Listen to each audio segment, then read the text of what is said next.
Every Sunday, my sister-in-law hosted family dinners, and left us out on purpose. "Sorry, it's just for close family," she'd say, while inviting everyone else. But when we started our own Sunday garden dinners, something unexpected happened. "Everyone's already here, Sarah. We really can't accommodate more people," my sister-in-law Amanda said, her voice dripping with false sweetness through the phone. "Maybe next time." I watched through my kitchen window as cars lined up outside her house across the street, my mother-in-law's SUV, my other sister-in-law Kate's minivan, even cousins from out of town. The aroma of Amanda's Sunday roast drifted over, a weekly reminder of our exclusion. "Of course," I replied, keeping my voice steady. "Have a nice dinner." My 11-year-old daughter, Sophia, appeared beside me, her green eyes reflecting the hurt I felt. "They're all gathering again, aren't they, Mom?" I pulled her close, breathing in the scent of her strawberry shampoo. "Yes," I admitted, "but you know what? I think it's time we started our own tradition." Sophia looked up at me, curious. "What kind of tradition?" I smiled, an idea taking shape. 3 months ago, Sophia and I had started a small vegetable garden in our backyard. It began as a science project but had blossomed into something more: tomatoes heavy on the vine, fresh herbs perfuming the air, and vegetables that tasted nothing like their store-bought counterparts. "How about we have our own Sunday feast with food we've grown ourselves?" Sophia's face lit up. "Can we invite Ms. Rose from next door? She always says hi when I'm working in the garden." Ms. Rose was our elderly neighbor who had been giving Sophia gardening tips. She lived alone, and often watched with gentle interest as we tended our growing garden. "That's a wonderful idea," I said, already feeling lighter. "Why don't you go invite her while I start cooking?" As Sophia skipped next door, I gathered fresh tomatoes, basil, and zucchini from our garden. My husband, Tom, was away on a business trip, as he often was on Sundays. I knew it pained him to see the rift between me and his sisters, especially Amanda, but he felt trapped between loyalty to his siblings and supporting his wife. The divide had started 3 years ago, when Amanda decided to host weekly family dinners. At first, the exclusion was subtle. "Oh, we thought you were busy." Or, "It was just a last-minute thing." But as weeks passed, it became clear this was deliberate. Every Sunday, like clockwork, the family gathered at Amanda's house while we watched from across the street. An hour later, our kitchen was filled with the aroma of homemade tomato sauce and herb-roasted vegetables. Ms. Rose sat at our counter, showing Sophia how to fold napkins into flowers, her weathered hands moving with practiced grace. "You know," Ms. Rose said, adjusting her glasses, "my mother used to say the best meals aren't about fancy china or perfect table settings. They're about the love you put into the food, and the joy of sharing it." Sophia beamed, placing her carefully folded napkin on the table. "Mom, can we eat outside near the garden?" I looked at our small patio table, then at the garden beyond. "Actually, I have a better idea."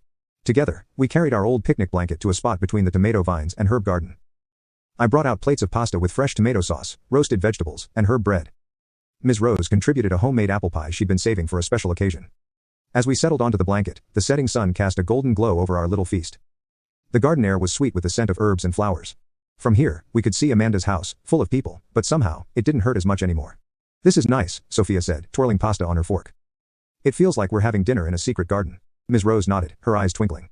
"Every good garden tells a story, dear. And I think you and your mother are just beginning to write yours." As we ate, shared stories, and laughed under the open sky, I realized something profound. While Amanda's formal Sunday dinners were about maintaining appearances and control, our garden feast celebrated something simpler and more genuine: the joy of growing things.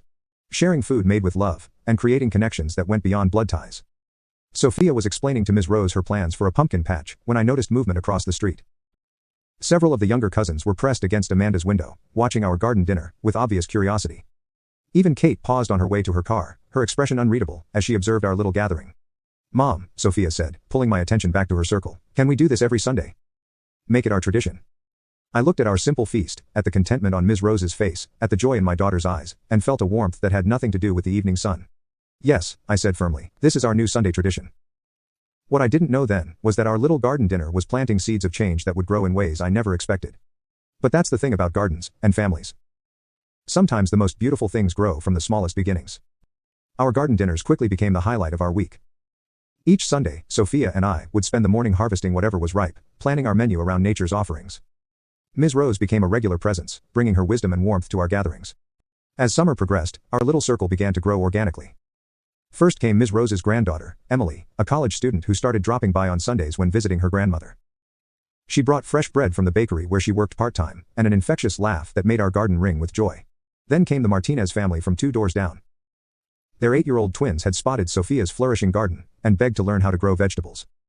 Their mother, Maria, brought traditional family recipes that transformed our humble garden produce into extraordinary dishes. "In my village," Maria would say, showing Sophia how to wrap zucchini flowers in corn tortillas, "food was how we showed love. We didn't need fancy tables or perfect silverware." I couldn't help but glance across the street, where Amanda's formal dinners continued like clockwork. But now, instead of feeling excluded, I felt something different, a sense of peace, of building something authentic and meaningful. One Sunday, as our growing group settled onto blankets and mismatched garden chairs, Tom surprised us by coming home early from his business trip. He stood at the garden gate for a moment, taking in the scene. Children playing between the vegetable rows, adults chatting and sharing dishes, laughter floating on the evening breeze. "This is beautiful," he said softly, sitting beside me. "Why didn't you tell me?" I squeezed his hand. "I wanted you to see it for yourself." That evening, Tom helped Sophia give everyone a tour of her expanding garden. She proudly showed off the pumpkin patch she'd started, the herb spiral Ms. Rose had helped her design, and the butterfly garden attracting colorful visitors. "Next week," Sophia announced, "we're going to have a harvest celebration. Everyone's invited." The following Sunday, our garden dinner transformed into something magical. Maria brought fairy lights we strung between the tomato stakes. Emily arrived with a guitar, filling the evening with gentle music. Ms. Rose taught the children how to make flower crowns from garden blooms. The scent of grilling vegetables and fresh herbs mingled with the sound of multiple languages, English, Spanish, and the universal language of laughter. Children darted between the garden rows playing hide and seek, their giggles carrying across the neighborhood. I was setting out herb-roasted potatoes when I noticed movement at Amanda's house. The usual Sunday dinner crowd was there, but something was different. The younger cousins were pressed against the windows again, watching our celebration. Even some adults seemed distracted, their eyes drawn to our twinkling lights and music. "Mrs. Anderson." It was Tommy, one of the Martinez twins, holding up a massive zucchini. "Can we invite my friend Jack? He lives over there." He pointed directly at Amanda's house. My heart skipped. Jack was Amanda's youngest son. Before I could respond, we heard running feet. Jack had already spotted Tommy, and was racing across the street, followed by his cousins. They stopped at our garden gate, uncertainty mixing with curiosity on their faces. Sophia, wearing her flower crown, walked over to them. "Want to see our pumpkin patch? We're going to have enough for Halloween." The children needed no further invitation. Soon, they were exploring the garden, exclaiming over the pumpkins and asking Sophia endless questions. I held my breath, waiting for Amanda to appear and demand their return. Instead, it was Kate who crossed the street, carrying a homemade apple pie. I thought, maybe. She hesitated at the gate. The kids seemed to be having fun. Tom stepped forward, taking the pie from his sister. "There's always room for more at our table," he said quietly, "even if that table is a picnic blanket." Kate's eyes filled with tears. "I'm sorry," she whispered, "we've been so wrong." In that moment, I wanted to say many things about hurt, exclusion, and the pain of watching family gather without you. But looking at our garden, at the community we'd created, I realized something important. Sometimes the best response to exclusion isn't to seek inclusion, but to create something new and wonderful of your own. "Would you like to join us?" I asked instead. Sophia's about to show everyone how to harvest moonflowers. They only bloom at sunset. As Kate stepped into our garden sanctuary, I caught a glimpse of Amanda watching from her window, her expression complex, surprise, confusion, perhaps even longing. But for the first time in 3 years, I didn't feel the sting of her rejection. Our garden feast continued into the evening, fairy lights twinkling like stars among the vegetables. Children's laughter mixed with guitar music and conversations in multiple languages. It wasn't the formal family dinner Amanda had always insisted upon, but it was something perhaps more precious, a celebration of community, growth, and the simple joy of sharing food grown with love. As I watched Sophia teaching Jack and his cousins how to tell when a tomato was perfectly ripe, I realized that sometimes the most beautiful traditions grow from unexpected seeds. Our garden feast was blooming into something far more meaningful than I could have imagined. But the real surprise arrived the following week. An autumn heatwave had left our tomato plants drooping. Sophia and I worried about canceling dinner until Ms. Rose arrived with a canvas sail from her late husband's sailing days. "Nonsense," she declared. "We'll create shade." The Martinez family helped string up lights and fans. Emily brought bakery fans.